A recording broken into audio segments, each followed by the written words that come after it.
சூழ்நிலையிலயும் உங்க நிம்மதியையும் சந்தோஷத்தையும் கிடைக்கிற காரியத்தை சத்தியமா நான் செய்ய மாட்டேம்மா.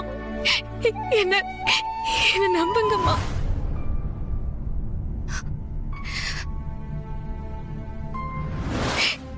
எந்த சூழ்நிலையிலயும் அகிலாமாவுக்கு பிடிக்காத எந்த காரியத்தையும் நான் பண்ண மாட்டேன். அவங்களை எதிர்த்து நான் நிக்கவும் மாட்டேன். அப்படி ஒரு சூழ்நிலை ஏற்பட்டா நான் என் உயிரை கொடுத்து அம்மாவோட கௌரவத்தை காப்பாத்துவேன்னு அம்மாவுக்கு நான் வாக்கு கொடுத்திருக்கேன்ப்பா.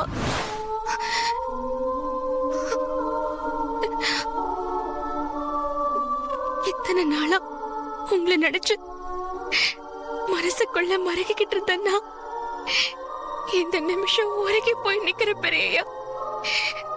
ஆனா இந்த சந்தோஷத்தை என்னால ஒரு நிமிஷம் கூட அனுபவிக்க முடியலையே. எனக்கு இப்படி ஒரு அதிர்ஷ்டம் என் வாழ்க்கையில கிடைக்கவே கிடைக்காது. ஆனா இந்த அதிர்ஷ்டத்தை தக்க வைக்க எனக்கு கொடுத்து வைக்கல பெரியா. என்ன மன்னிச்சிருங்க பெரியா. முழு எபிசோடையும் Zee5 காணுங்கள். என்ன பார்வதி, பதிலையே காணும்.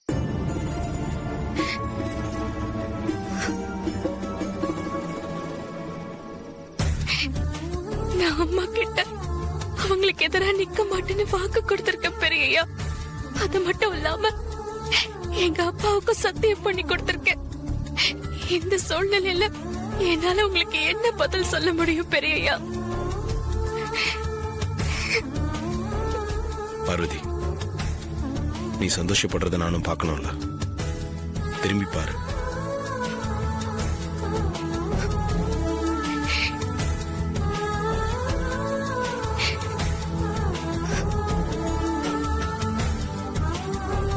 என்ன பார் பார்வதி.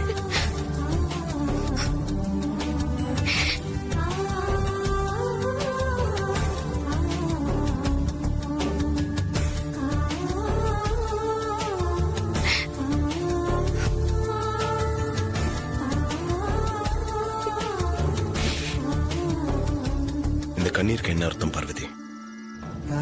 பார்வதி நில்லு. இப்ப நீ பதில் சொல்லாம போலாம். ஆனா என் மனசுல இருக்கிறத உனக்கு வெளிச்சம் போட்டு காட்டியிருக்கேன். அதே மாதிரி என் மனசுல உள்ள எல்லாத்தையும் நான் டைரியில எழுதியிருக்கேன். அந்த டைரியை நான் அம்மா ரூம்ல வச்சிருக்கேன்.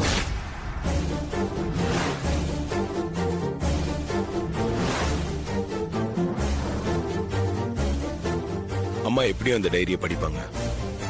படிச்சுட்டு என்ன கேட்பாங்க. அவங்களுக்கு நான் ஒரு முடிவு சொல்லணும். அதுக்கு முதல்ல உன்னோட முடிவு தெரியணும். உன் முடிவை சொல்லிட்டு போ பார்வதி.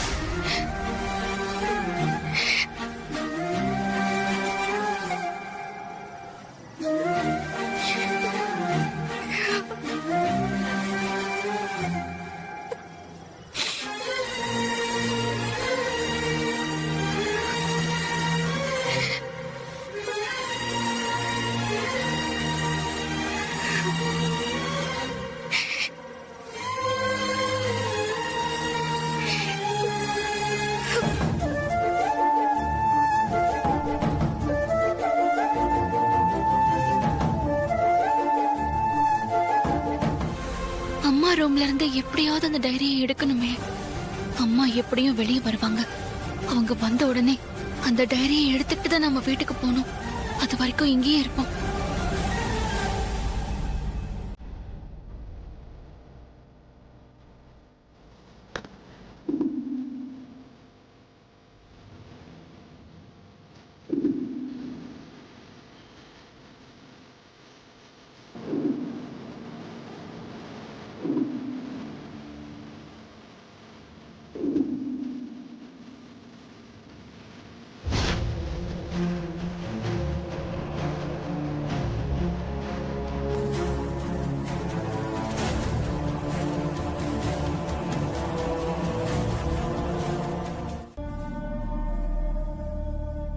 பார்வதி, அம்மா, வேலை முடிச்சிட்டு தான் எல்லாரும் போயாச்சே. இப்ப நீ இன்னும் கிச்சன்ல என்ன பண்ணிக்கிட்டு இருக்க? அது வந்துமா, காலையில சமையலுக்கு என்னென்ன இருக்கு, என்னென்ன வாங்கணும்னு நான் பாத்துட்டு இருக்கேம்மா. இது பாரு, டைம் ஆயிடுச்சுன்னு சொல்லி தானே உன்னை பாலை வச்சுட்டு போன்னு சொன்னேன். எல்லாம் காலையில பாத்துக்கலாம், நீ முதல்ல வீட்டுக்கு கிளம்பு. ம், சரிங்கம்மா.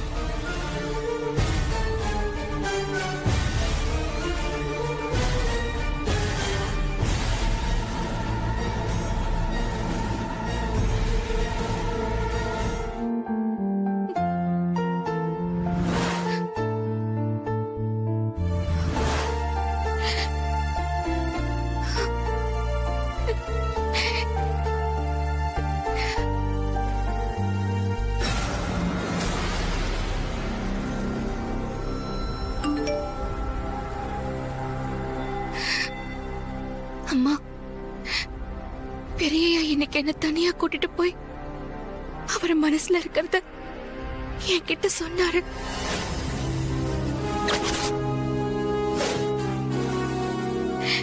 ஆனா என்னாலதான் அம்மா என் மனசுல இருக்கிறத அவர்கிட்ட சொல்ல முடியல.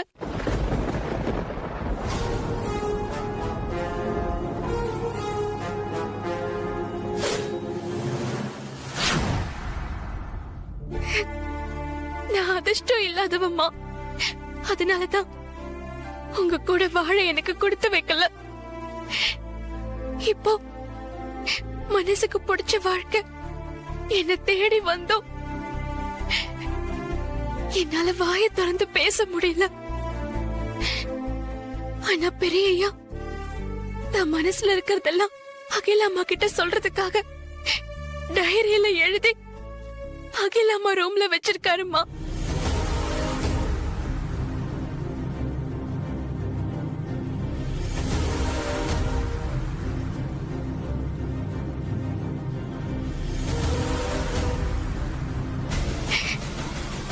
அகிலாமா மட்டும் அந்த டைரிய படிச்சா அதுக்கப்புறம் என்ன நடக்கும்னு என்னால நினைச்சு கூட பார்க்க முடியலம்மா. அந்த டைரிய அகிலாமா பார்க்க கூடாது, படிக்க கூடாது. நைட் அம்மா டைரி எடுத்து படிச்சிருப்பாங்களான்னு தெரியலையே. அம்மா படிக்கிறதுக்கு முன்னாடி அந்த டைரியை நாம எடுத்தாகணும்.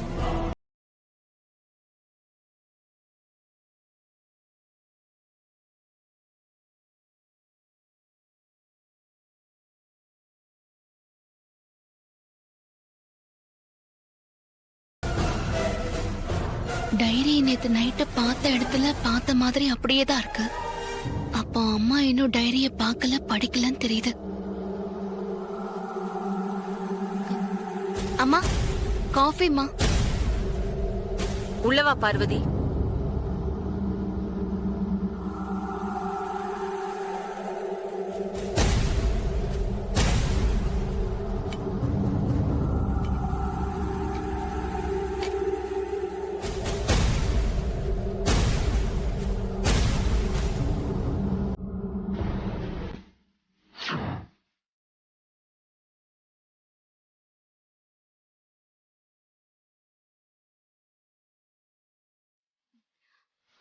அம்மா,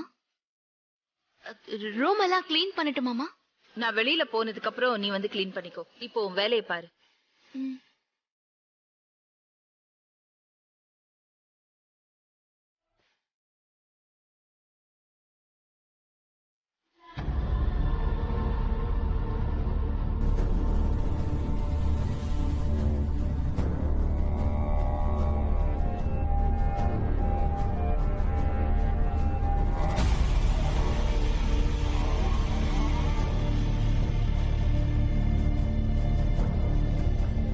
என்ன இவ எதையோ பறி கொடுத்த மாதிரி வரா?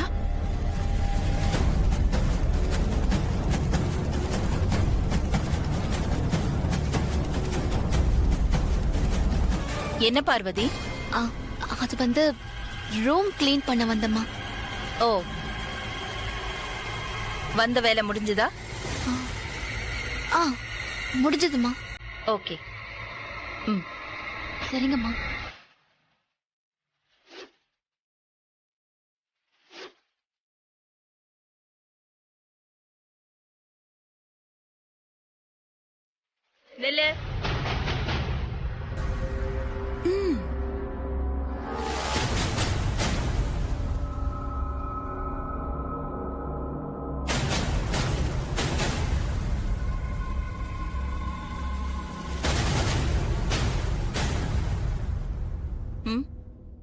கையில என்ன?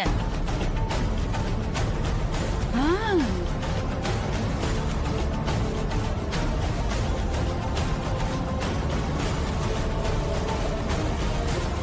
என்ன டைரி இது?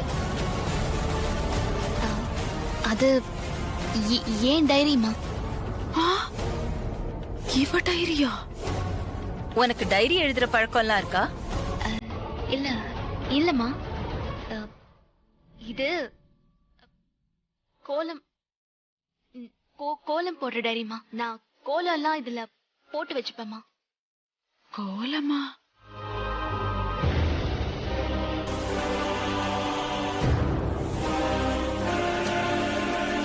ஐயா, காஃபி.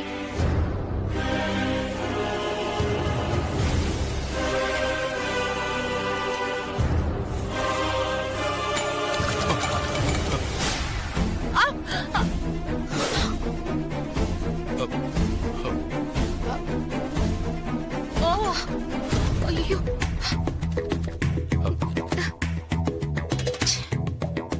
சாரி பார்வதி. ஐயோ, பரவாயில்லைங்கய்யா. எதுக்கு பெரிய வார்த்தையெல்லாம் பேசிக்கிட்டு? நீ எங்க?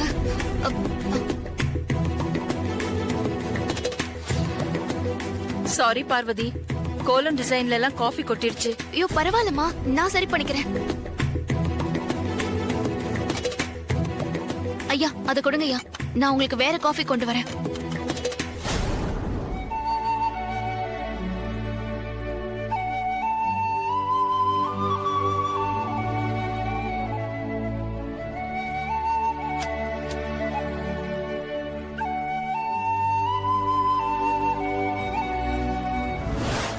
நான் உன்கிட்ட பேசணும்னு நினைச்சதெல்லாம் இப்ப நான் உன் கண்ணு முன்னாடி காமிச்சிட்டேன் பார்வதி.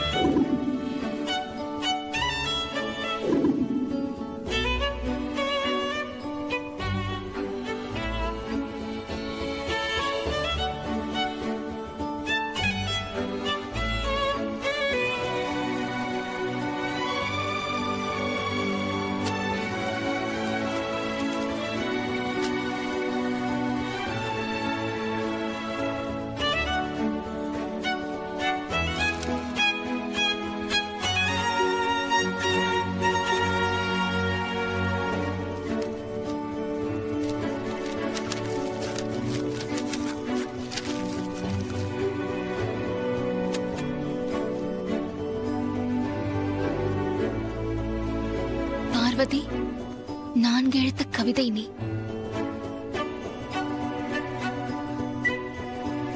உன் பெயரை உச்சரிக்கும் போதே மனசுக்குள் உற்சாகம் ஊற்றெடுக்கிறது. கிராமத்து தேவதையே, உன் கண்களுக்குள் இருப்பதென்ன காந்தமா என் இரும்பு இதயத்தை இப்படி கவர்ந்து இழுக்கிறது?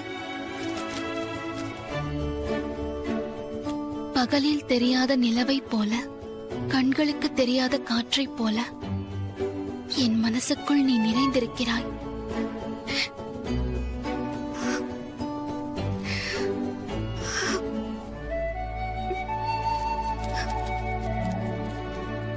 உன்னை மட்டுமே நினைத்து நித்தம் நித்தம் துடிக்கும் இதயம் உன்னை தவிர யாரையும் ஏற்காது. என் உயிரோடு கலந்துவிட்ட உறவே, உன்னுடன் கைகோர்த்து ஊர் அறிய ஊர்வலம் போக வேண்டும். ஊர் உறங்கும் வேளையில் உன் மடியில் நான் உறங்க வேண்டும்.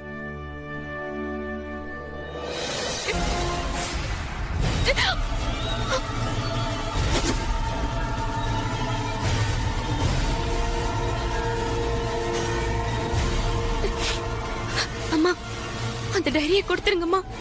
என்னடி இருக்கு இந்த டைரியில? குமுறி குமுறி அழுதுகிட்டு இருக்க? ஆ? வேண்டாம்மா, நீங்க படிக்காதீங்கம்மா. டைரி கையடி. என்னடி, என் கையில இருக்கிற டைரிய வாங்குற அளவுக்கு தைரியம் வந்துருச்சா உனக்கு? திமிரா? நீங்க படிக்காதீங்கம்மா. டைரியை கொடுத்துருங்கம்மா. போத நிறுத்து. நானும் எல்லாத்தையும் கவனிச்சுட்டு தாண்டி இருக்கேன். அப்படி என்னடி இருக்கு இந்த டைரியில? பாக்குறேன். அம்மா, பார்வதி, 4 எழுத்து கவிதை நீ. உன் பெயரை உச்சரிக்கும் போதே உற்சாகம் ஊற்றெடுக்கின்றது. என்னடி கன்றாவி இதெல்லாம்? எனக்கு எதுவும் தெரியாதும்மா. அது வந்து பெரியய்யா டைரியை கொடுத்துருங்கம்மா. ஆ, குடுக்கறனே. குடுக்க வேண்டிய இடத்துல குடுக்கறேன். அங்க வந்து வாங்கிக்கோ. வா. அம்மா அம்மா வேண்டாம்மா, விட்டுருங்கம்மா. டைரியை கொடுத்துருங்கம்மா. கெஞ்சினாலும் என் கால்ல விழுந்து கதறினாலும் நான் விட மாட்டேன். வாடி. அம்மா அம்மா வேண்டாம்மா. வாடிங்கறல. ப்ளீஸ்மா.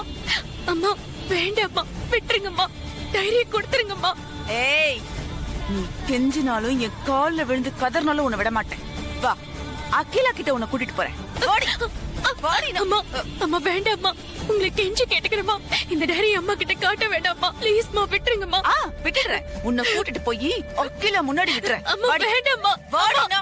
ஏய், அம்மா என்ன விடுங்கம்மா. வாடி. அம்மா ரொம்ப வேண்டாம்மா. நடிக்காத. அம்மா வாடி. அம்மா வா. அம்மா வேண்டாம்மா. வான்னு சொல்றல. விட்டுருங்கம்மா. டைரியை கொடுத்துருங்கம்மா. தயவு கொடுக்க செஞ்சு வேண்டிய நான் இடத்துல சொல்றதை கொடுக்கறேன். கேளுங்கம்மா. வாடி. அம்மா வாடின்னு சொல்றல. அம்மா அம்மா வேண்டாம்மா, விட்டுருங்கம்மா. டைரியை கொடுத்துருங்கம்மா. உங்களை கெஞ்சி கேக்குறேம்மா. டைரியை கொடுத்துருங்க. ஏய், கொக்கு வலைய வீசி மீனை பிடிக்கிற மாதிரி பிடிச்சிருக்கேன். அவ்வளவு சீக்கிரம் விட்டுருவனா? வாடி. அம்மா அம்மா வேண்டாம்மா. அம்மா சொன்னா கேளுங்கம்மா. அம்மா அம்மா உங்களை கெஞ்சி கேக்குறேம்மா. அம்மாவுக்கு இது தெரிய வேண்டாம்மா.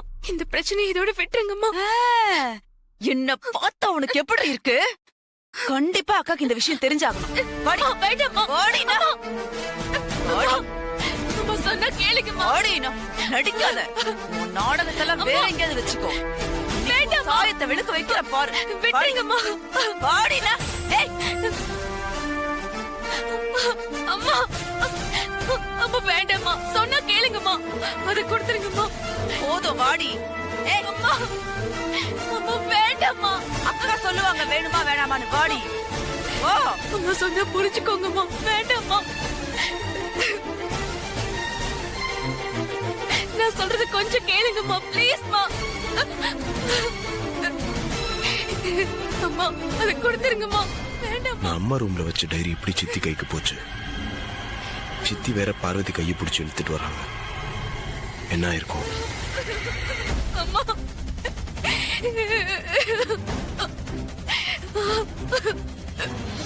அம்மா வேண்டாம்மா. அம்மா விட்டுருங்கம்மா.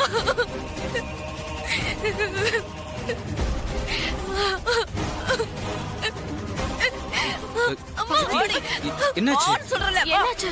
வனஜா, அக்கா, பார்வதியை எதுக்காக இப்படி இழுத்துட்டு வர? அக்கா, இவ உங்களை நல்லா ஏமாத்திட்டு இருக்கா. சித்தி, எப்ப பார்த்தாலும் பார்வதி மேல பழி போட்டுக்கிட்டே இருப்பீங்களா? உங்களுக்கு வேற வேலையே இல்லையா? ஆண்டி, பார்வதி என்ன தப்பு பண்ணிட்டான்னு இப்படி கையை பிடிச்சு இழுத்துட்டு வரீங்க? ஹே, அக்கா, இந்த டைரியில என்ன இருக்குன்னு தெரியுமா? தெரியும்.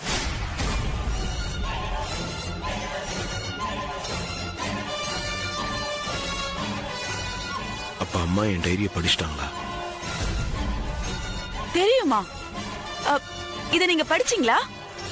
அதுல படிக்கிறதுக்கு அப்படி என்ன இருக்கு? கோலம் தானே இருக்கு.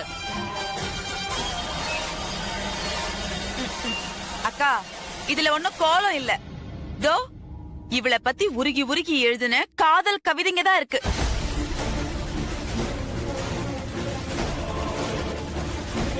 உண்மையாவே நீ எழுதின கவிதையா? ஆமா ஆண்டி, நான் எழுதுனதுதான். அதுல உங்களுக்கு என்ன சந்தேகம்?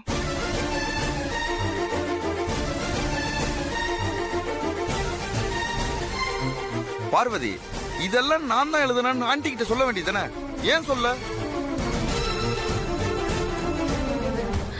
ஏய், உன்னை கட்டிக்க போறவன் எழுதினது தானே, அத சொல்ல வேண்டியது தானே. தேவையில்லாம இத போய் வனஜா பிரச்சனையா வேற ஆக்கிட்டா. நானா?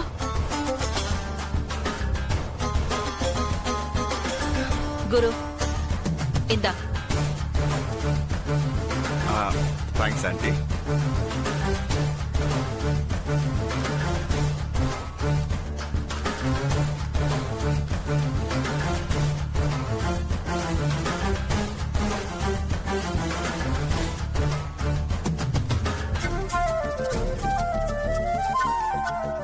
பேச வேண்டிய இடத்துல பேசணும் பார்வதி, இல்லனா தப்பாயிடும். இப்ப குரு வந்து உண்மையை சொன்னதுனால நீ ஆண்டி கிட்ட இருந்து தப்பிச்சிட்ட. இல்லனா என்ன ஆயிருக்கும்? குருக்கு பார்வதி மேல செம லவ் போல. கிராமத்து தேவதையே, உன் கண்ணுக்குள் இருப்பதென்ன காந்தமா? என் இரும்பு இதயத்தை இப்படி கவர்ந்திழுக்கிறது. ஆஹா, கவிதை கவிதை. ஆதி, இப்படி உருகி உருகி எழுதியிருக்கியே, நீ பிசினஸ்ல மட்டும் நம்பர் 1 இல்லடா, லவ் பண்றதுலயும் தான். என்ன ஏண்டா அந்த அகிலாண்டேஸ்வரி கிட்ட இந்த கவிதை எல்லாம் நீதான் எழுதுனன்னு ஏண்டா போய் சொன்ன?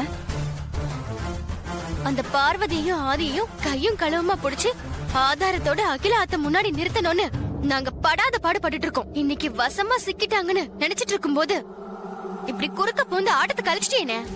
இப்ப எதுக்காக நீங்க 2 பேரும் இவ்வளவு டென்ஷன் ஆவறீங்க? உங்க பிளான் படி நடந்திருந்தா முடிவு என்ன இருக்கும்? ஆ? அகிலாண்டேஸ்வரி அந்த சமையல்காரிய வீட்டை விட்டு துரத்தி இருப்பான். அப்போ என் கல்யாணம்? உன் கல்யாணம் எல்லாம் எங்களுக்கு ஒண்ணும் முக்கியம் கிடையாது. அந்த சமையல்காரி பார்வதியை வீட்டை விட்டு அனுப்பணும், அதான் முக்கியம். Okay sister. பார்வதி வீட்டை விட்டு போனதுக்கு அப்புறம் அவளை உருகி உருகி லவ் பண்ற ஆதி வீட்டுல இருப்பானா? பார்வதியை தேடி அவனும் வீட்டை விட்டு போயிட்டா? பையன் மேல இருக்கிற பாசத்துல ஆதியை பிரிய முடியாம அகிலாண்டேஸ்வரி ஆண்டி மறுபடியும் அவங்கள சேர்த்துக்கிட்டா என்ன பண்ணுவீங்க? இதெல்லாம் யோசனை பண்ணிதான் நான் தான் கவிதை எழுதணும்னு பொய் சொன்னேன். சரியான நேரத்துல நான் வந்து பொய் சொல்லலனா ஆதி வந்து நான் தான் கவிதை எழுதணும்னு உண்மையை சொல்லியிருப்பான். அகிலா கல்யாணத்தை நிறுத்தி இருப்பாங்க. அப்புறம் என்ன, நான் சொன்னதெல்லாம் அப்படியே நடக்கும்.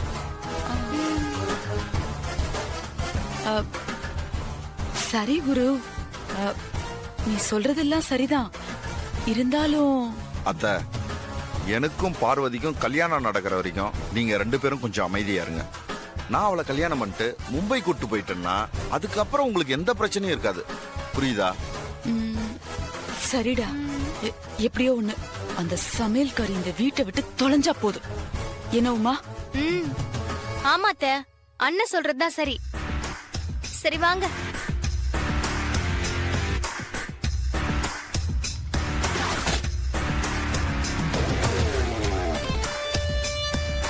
வாட்ஸ்அப்ல பார்வதி போட்டோ அனுப்பின உடனே பார்ட்டி கிட்ட போட்டோவை காமிச்சு அட்வான்ஸ் வேற வாங்கிட்டேன். இவளை எப்படியாவது கல்யாணம் பண்ணி கூட்டு போய் அவங்க கிட்ட ஹேண்ட் ஓவர் பண்ணி பேலன்ஸ் அமௌண்ட் வாங்கலான்னு பார்த்தா இவளுங்க என்னமோ ஆட்டத்தை கலைச்சிடுவாளுங்க போல இருக்கு. பார்வதி, நம்ம குழப்பத்துக்கு நான் எழுதின டைரி மூலியமா முடிவு கிடைச்சிரும்னு நினைச்சேன். ஆனா அந்த குரு எல்லாத்தையும் கெடுத்துட்டான். இன்னும் ஒரு உயரமான இடத்துக்கு கூட்டிட்டு போய் என் மனசுல இருக்கிறத உன் கண்ணில் காட்டிட்டேன். உன் சம்மதத்தை கேட்டேன். ஆனா நீ எந்த பதிலுமே சொல்லாம வந்துட்ட. நீ படிச்சது வெறும் டைரி இல்ல பார்வதி, என் மனசு.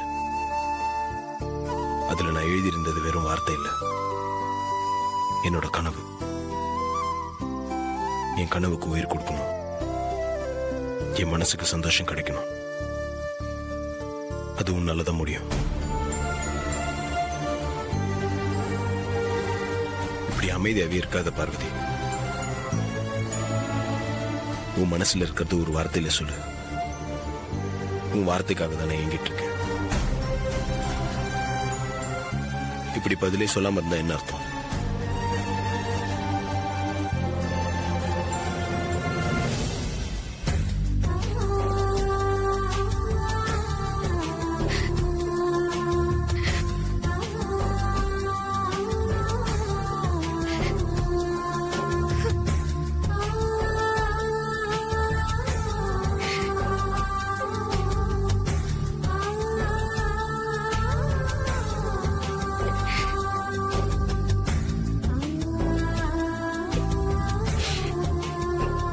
இந்த கண்ணீருக்கு என்ன அர்த்தம் பார்வதி?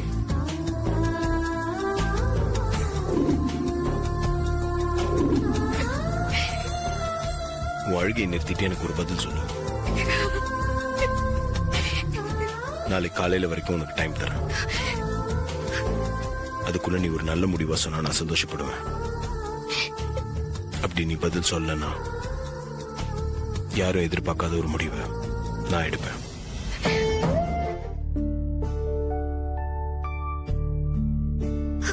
எனக்கு மட்டும் ஏமா இப்படி எல்லாம் நடக்குது?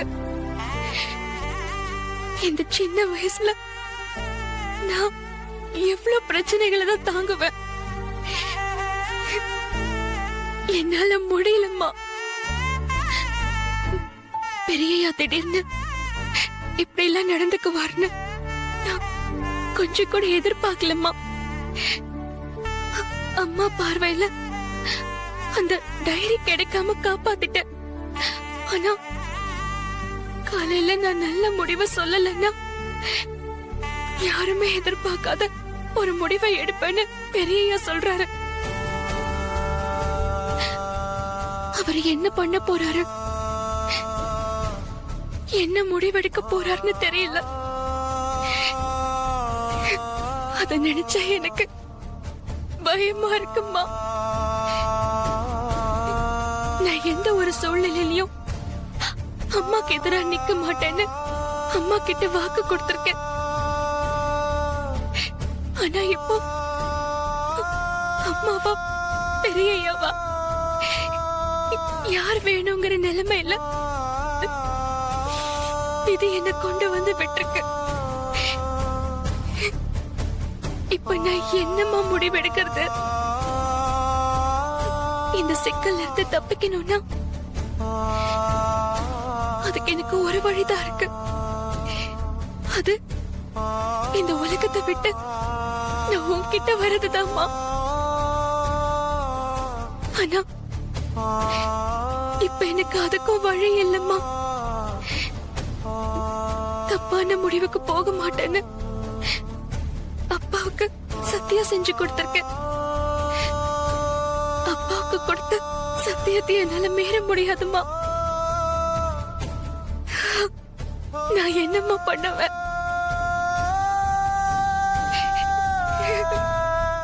வனஜா, காலையிலேயே பிரச்சனை ஆரம்பிச்சிட்டியா? வாசல்ல என்ன? எதுக்கு இப்ப இப்படி புலம்புற? அதை எப்படி சொல்றதுன்னு தெரியலக்கா. அந்த சமையல்காரி பார்வதிக்கு என்னமோ ஆயிடுச்சு. நீங்களே வந்து பாருங்களேன், அப்பதான் உங்களுக்கு தெரியும்.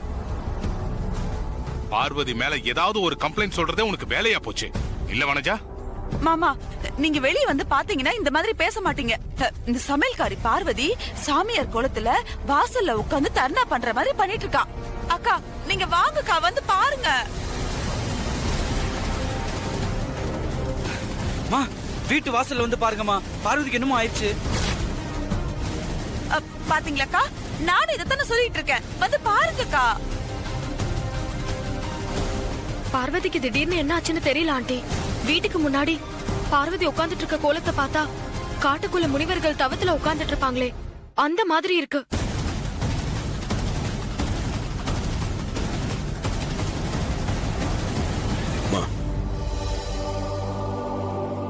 பார்வதி ஏன் இப்படி பண்றான்னு எனக்கு ஒண்ணும் புரியல. அக்கா, இது வரைக்கும் நான் சொன்னேன், அப்ப நீங்க நம்பல. இப்ப ஆதியே சொல்லிட்டால, வந்து பாருங்கக்கா. முழு எபிசோடையும் Zee5 இல் காணுங்கள்.